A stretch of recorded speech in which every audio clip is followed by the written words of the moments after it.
Hi friends, എല്ലാവർക്കും നമസ്കാരം. എല്ലാവരും ഹാപ്പി അല്ലേ? എല്ലാവരും സുഖമായിരിക്കുന്നു എന്ന് വിശ്വസിക്കുന്നു. അപ്പൊ ഇന്നത്തെ വീഡിയോ ഞാൻ വീട്ടിൽ നിന്ന് വീഡിയോ ഷൂട്ട് ചെയ്യാൻ പറ്റിയില്ല. സോ പുറത്ത് ഇറങ്ങിയപ്പം ഷൂട്ട് ചെയ്യാണ്. കാരണം ഷൂട്ട് ചെയ്യാതെ ഇരിക്കാനും പറ്റില്ല. ഒരു കാര്യം പറയാനുണ്ട്. ഓക്കെ, ഒരു കാര്യം, ഒരു അപ്ഡേറ്റ് അല്ലെങ്കിൽ ഒരു എന്താ പറയാ, ഒരു കേട്ട ന്യൂസ് നിങ്ങളായിട്ട് ഷെയർ ചെയ്യാൻ വെച്ച് വന്നതാണ്. സോ അതുകൊണ്ട് ഇന്നത്തെ വീഡിയോ എങ്ങനെയാണ്, വേറൊന്നുമല്ല, കമ്പനിയിൽ കണ്ട് ആണല്ലോ എന്തായാലും വീഡിയോയിലേക്ക് വരിക. ആദ്യം തന്നെ പറയാം, ഞാൻ എപ്പോഴും പറയാറുണ്ട്, നമ്മൾ ഇങ്ങനെ കേൾക്കുന്ന സിനിമയെ പറ്റി എന്തും ആയിക്കോട്ടെ, എല്ലാം എന്ത് കേൾക്കുന്ന ഒരു 95% കാര്യങ്ങൾ സിനിമയിൽ റൂമേഴ്സ് അത് സത്യമാവാറാണ് പതിവ്. ഇപ്പൊ ലാലേട്ടൻ നിങ്ങൾക്കറിയാം, ഒരു ലിസ്റ്റ്, വലിയ ലിസ്റ്റ്, എനിക്ക് എന്റെ ഏതൊരു വീടിന്റെ താഴെ ഒരു സുഹൃത്ത് ഒരു ലിസ്റ്റ് അയച്ചിട്ടുണ്ട് ലാലേട്ടന്റെ അപ്കമിങ് പ്രൊജക്ട് എന്ന് പറഞ്ഞിട്ട്. ഡയറക്ടേഴ്സ് എല്ലാവരും ഉണ്ട്. നമുക്കതില് ഒരിക്കലും ഇതൊന്നും നടക്കാൻ പോകുന്നില്ല, ഇങ്ങനെ ഒരു സംഭവം ഇല്ല എന്ന് ഒരിക്കലും പറയാൻ പറ്റില്ല. കാരണം എന്താ വെച്ചാല്, ഇതൊക്കെ ഏതെങ്കിലും സോഴ്സ് നിന്ന് ഇപ്പം, കാരണം ലാലേട്ടനോട് ഒരാൾ, ഈ തരുൺമൂർത്തി തന്നെ 8 വർഷം എടുത്തെന്ന് പറഞ്ഞത്. അപ്പൊ 8 വർഷം മുമ്പേക്കും ഫസ്റ്റ് പിച്ച് ചെയ്തിട്ടുണ്ടാവുക. അങ്ങനെ ഓരോരുത്തരും ഒരു കഥ, ഒരു ത്രെഡ് പറഞ്ഞിട്ട്, ഒരു വൺ ലൈൻ പറഞ്ഞിട്ടോ, ഒരു കഥ പറഞ്ഞിട്ടൊക്കെ എത്രയോ കാലങ്ങളായിട്ടുണ്ടാവും, എത്രയോ ആൾക്കാർ പറഞ്ഞിട്ടുണ്ടാവും. സോ അതൊക്കെ അങ്ങനെ ഇങ്ങനെ അറിയുന്ന കാര്യങ്ങളാണ് നമ്മൾ റൂമറായിട്ട് നമ്മൾ കേൾക്കാറ്. അപ്പം നമുക്ക് ഒരുപാട് കാര്യങ്ങൾ നമുക്കറിയാം, നമ്മൾ ഓൾറെഡി വെയിറ്റ് ചെയ്യുന്നു. ഇപ്പൊ നിങ്ങൾക്ക് ഒരു റൂമർ ആയിരുന്നു മഹേഷ് നാരായണന്റെ മൂവി. അതിനിപ്പോഴും ഒഫീഷ്യലി ആരും ഒന്നും പറഞ്ഞില്ല. പക്ഷെ സ്റ്റിൽ നമുക്കറിയാം ലാലേട്ടൻ ഷൂട്ടിങ്ങിന് പോയതൊക്കെ. ഓക്കെ, സോ അതേപോലെ ഇപ്പം ഇന്നലെ കേട്ടാൽ, ഏറ്റവും റീസെന്റ് കേട്ട, എന്നാൽ ഭയങ്കര ഇഷ്ടമായ, സന്തോഷമുള്ള ഒരു പേരാണ് ജിത്തുമാധവൻ. നമുക്കറിയാം, രോമാഞ്ചം, ആവേശം. ജിത്തുമാധവൻ എന്ന ഡയറക്ടറിനെ പറ്റി പറയാൻ വേറെ ഒന്നും വേണ്ട. വെറും ഈ ഇന്ത്യയിൽ തന്നെയുള്ള, എനിക്ക് തോന്നുന്നു ഒട്ടുമിക്ക അധികം ആൾക്കാർ ഈ 2 മൂവീസ് കണ്ടിട്ടുണ്ട്. ഏത് ലാംഗ്വേജിലുള്ള ആൾക്കാർ കേട്ടോ. പാൻ ഇന്ത്യൻ ലെവലിൽ അറിയപ്പെട്ട സിനിമയാണ് ആവേശം. നമുക്ക് അതിന്റെ ന്യൂസുകൾ നമ്മൾ കേട്ടതാണ്.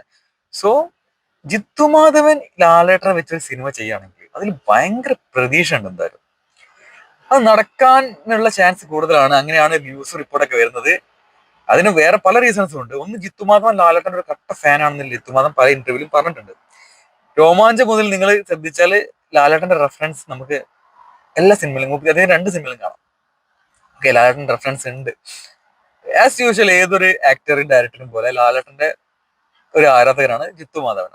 അപ്പൊ അദ്ദേഹം ലാലേട്ടനെ വെച്ചൊരു സിനിമ ഉറപ്പായിട്ടും പ്ലാൻ ചെയ്തിട്ടുണ്ടാവും, പിച്ച് ചെയ്തിട്ടുണ്ടാവും. ചിലപ്പം അതിന് ഡിസ്കഷൻ നടന്നുകൊണ്ടിരിക്കുകയായിരിക്കും. നമുക്കൊന്നും അറിയില്ല. ഒഫീഷ്യലി നമുക്ക് ഇതൊക്കെ എന്നാണ് ഒഫീഷ്യലി അനൗൺസ് ചെയ്യാന്നുള്ള കാര്യം നമുക്ക് ഒരു ഐഡിയ ഇല്ല.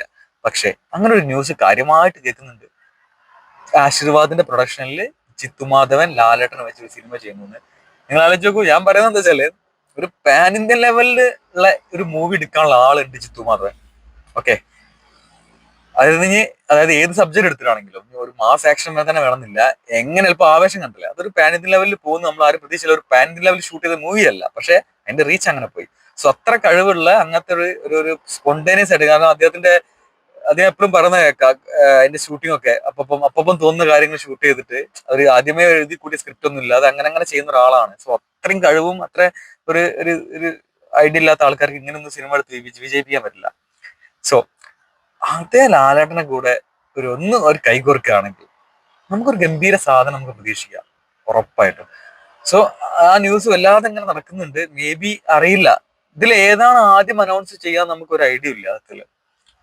ഓക്കെ, നമ്മളൊക്കെ കേൾക്കുന്ന റൂമേഴ്സ് വെച്ചപ്പോ അൻവർ റഷീദ്, അമൽ നീരദ്, ലാലേട്ടൻ, അങ്ങനെ ഒരുപാട് അങ്ങനെ കേട്ടുകൊണ്ടിരിക്കുന്ന ആള്. അതിൽ ഏതാണ് എപ്പോഴാണ് എന്നുള്ളത്, ഏതാണ് ആദ്യം അനൗൺസ് ചെയ്യാന്നുള്ളത് നമുക്കൊന്നും അറിയില്ല. സോ നമുക്ക് എന്തായാലും പ്രതീക്ഷിക്കാം. ഒരു പ്രതീക്ഷയ്ക്കുള്ള ഒരു വക കിട്ടിയിട്ടുണ്ട്. നമുക്ക് ആസ് യൂഷ്വൽ നമുക്ക് വെയിറ്റ് ചെയ്യാം. ഓക്കെ, ആസ് യൂഷ്വൽ നമുക്ക് വെയിറ്റ് ചെയ്യാം. ഒരു ഒഫീഷ്യൽ ആയിട്ടുള്ള അനൗൺസ്മെന്റ് ഉടനെ വരുമെന്ന് വിചാരിക്കാം.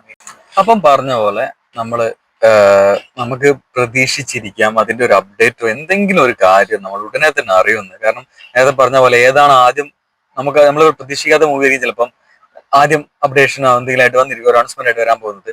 ഓക്കെ, സോ നമുക്കത് വെയിറ്റ് ചെയ്യാം. എന്തായാലും ഈ ഒരു കോമ്പിനേഷൻ വളരെ നന്നായിരിക്കും. ഞാനിപ്പം അൻവർ റഷീദ്, അമൽ നീരദ്, നമ്മളിങ്ങനെ കൃഷാന്തിന്റെ മൂവീസ്, അങ്ങനെ പലതും പ്രതീക്ഷിക്കുന്നുണ്ട്. അതിന്റെ കൂടെ ഞാൻ ചിന്തിച്ചില്ലായിരുന്നു അതേ കോമഡി. അത് രസം എന്താ വെച്ചാൽ, ഞാൻ ഈ ഒരു കോമ്പിനേഷൻ ചിന്തിച്ചിട്ടില്ലായിരുന്നു. പക്ഷെ കേട്ടപ്പോ ആണ്, അയ്യോ അടിപൊളിയാണല്ലോ, നല്ല രസമായിരിക്കും, ഇവരൊരു സിനിമ ചെയ്താൽ സൂപ്പർബായിരിക്കും തോന്നി. ഓക്കെ, സോ നമുക്ക് എന്തെങ്കിലും അപ്ഡേറ്റ് ഒക്കെ വരികയാണെങ്കിൽ അടുത്ത വീഡിയോ ചെയ്യാം. ബൈ.